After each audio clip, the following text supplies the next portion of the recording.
Hello મિત્રો, જય માતાજી, જય શ્રી કૃષ્ણ. ફરીવાર તમારું એક નવા વિડીયોની અંદર સ્વાગત છે. અને આજે લગભગ 5 થી 6 દિવસ પછી આપણો બ્લોગ આવી રહ્યો છે. એનું એક જ કારણ છે કે થોડો હું તબિયત મારી ખરાબ હતી ને થોડી મારા મોબાઈલની ખરાબ હતી. એટલે ઓલી કહેવત છે કે ન રહેગી બાંસ ન બજેગી બસુરી. ઓલું કે બાંસુરી બસુરી એટલે એટલું મને નથી આવડતું, પણ એમ કહું છું કે કવિ કહે છે ને એક ડાયલોગ છે એટલા માટે. તો બસ મસ્ત સવારે ઉઠ્યા છે, નાહી ધોઈને મસ્ત માતાજીની દીવાબત્તી કરી છે. અને માતાજી તમને કાયમ ખુશ રાખે, આવા નવા મારા વિડીયો જોતા રહો. અને આજે રૂમ ઉપર અમે બે ભાઈ જ છે. એક ભાઈ નાહી રહ્યો છે ને એક હું જ છું. બીજા બધા ગામડે ગયા છે ચૌદશ ભરવા માટે, બીજા બધા ગામડે ગયા છે. અને હા મિત્રો, આવતીકાલથી 13 જાન્યુઆરી એટલે કે મહાકુંભ ચાલુ થઈ રહ્યો છે પ્રયાગરાજની અંદર. 12 વર્ષમાં એકવાર આ મહાકુંભ યોજાય છે.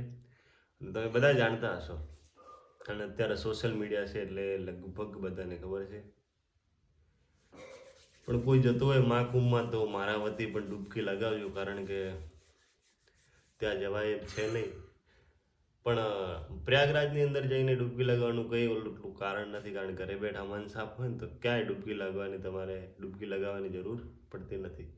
તો મસ્ત આજે વિડીયોની શરૂઆત કરીએ છીએ. ચેનલમાં નવા હોય તો સબસ્ક્રાઈબ કરી લેજો. અને આગળ આપણું કામ શું છે એ તમને બતાવું છું સીધો આજે. અને રવિવાર પણ સાથે સાથે છે.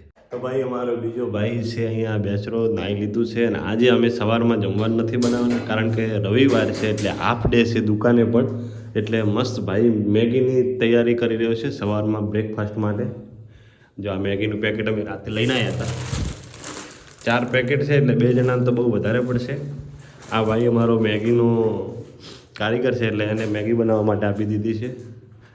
અને હું થોડી દીવાબત્તી કરી છે. અને આજે બપોર પછી લોંગ ડ્રાઈવ થઈ શકે છે. હા, બપોર પછી અમારી રજા રહે છે એટલે કે લોંગ ડ્રાઈવ પર ક્યાંક આજુબાજુ જઈશું તમને. અને સારું લોકેશન હશે તો બતાવવાની જરૂર કોશિશ કરીશું મિત્રો. તો સવારમાં ઠંડી પણ છે બહુ વધારે, પણ વહેલા ઉઠીને મસ્ત નાહ્યા એટલે ઠંડી ઉડી ગઈ અમારે. જો આ મેગી કઈ રીતને બનાવું તમને બતાવું.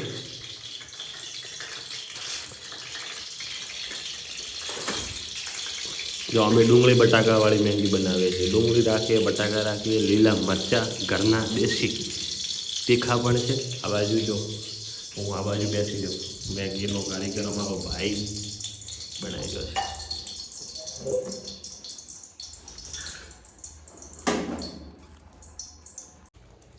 પહેલાં બતાવો ભાઈ, આ મેગીની અંદર આવ્યો મસાલો એ જે ડુંગળી બટાકા જે મિક્સ કર્યા એની અંદર નાખ્યો છે. હવે કેવો ટેસ્ટ બનશે મારો રામ જાણે. કારણ કે આ ભાઈના હાથની કોઈ દિવસ મેં મેગી નહીં ખાધી, આજે પહેલી વાર છે, ફર્સ્ટ ટાઈમ. આવડે થાય કે ખાલી એમ બેઠો આવડે પાકો. જો કોઈ ફરક થયો, આડે આવડે થયો ને હવારમાં દાડો ખરાબ થયો તો તારો દાડો ખરાબ થઈ જશે.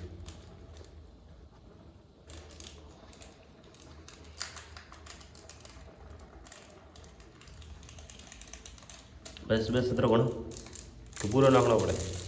તો આ અમારી મેગી છે ને હવે અંદર નાખવાની કે વાર છે? થોડુંક મિક્સ થઈ જાય ને તો પછી અંદર મેગી નાખવાની એટલે મેગી તૈયાર. તો ભાઈ ફાઇનલી અમારી મેગી કમ્પ્લીટ તૈયાર થઈ ગઈ છે. તમને મેગી બતાવું. આ મેગી છે. થોડો ટેસ્ટ અલગ લાગે છે, થોડી દેખાવમાં પણ અલગ લાગે. ટેસ્ટ મેં નહીં કર્યો, સોરી. ટેસ્ટ કરું છું કેવો છે, ટેસ્ટ કરીને પછી તમને કહું. મસાલાવાળી મેગી છે થોડી અમારી, એટલે થોડી અલગ ડિફરન્ટ છે.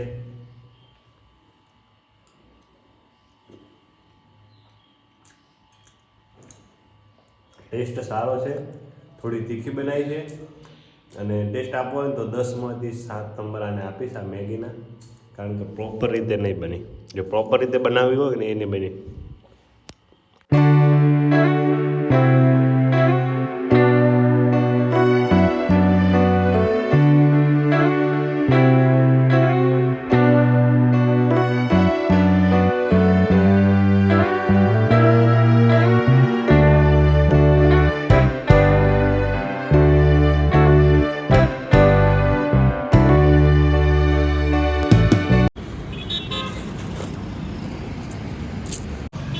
ભાઈ આણે મસ્ત હેર કટિંગ કરાયા આજે.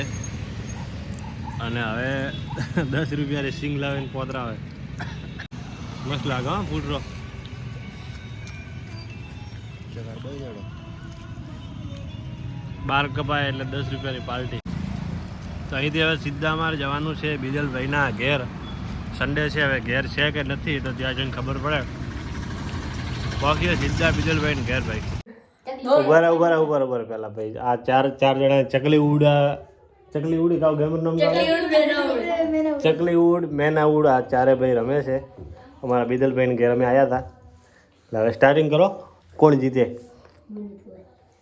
ચકલી ઉડ મેના ઉડ થાર ઉડ ઉડે ભી થાર ઉડે પિંડે ડેકરે ઉડાડી દી. ના નહીં ઉડે ખોટી વાત છે, ખોટી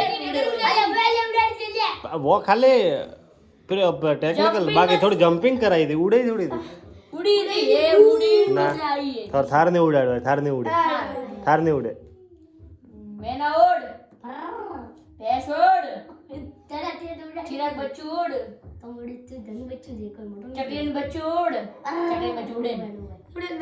ઉડે પછી મેનાનું બચ્ચું ઉડ ભેંસનું બચ્ચું ઉડ ચિરાગ ભેંસનું બચ્ચું ઉડે ના ઉડે બંદા ઉપરથી ફેંક્યો હતો. બિલ્ડિંગ પરથી કૂદતી ચકલી ઉડ કાગડો ઉડ ચીલ ઉડ પતંગ ઉડ ઉડે રે માંજા ઉડ દોરી ઉડે નહીં ઉડતી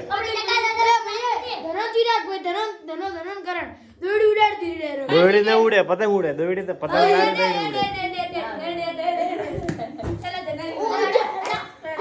जय बब्बा की सिस्टम हैंग कर दूंगा चल बेटे मार के 18 ओगणी ની ઉંમર ને સાઈડ માં 18 ઓગણી ની ઉંમર લઈ દીધો તો લે અલે તો આલે વગર જાગર વગર પાવે આ લાડની ઉંમર ને પોદરો ઓલો બાકી છે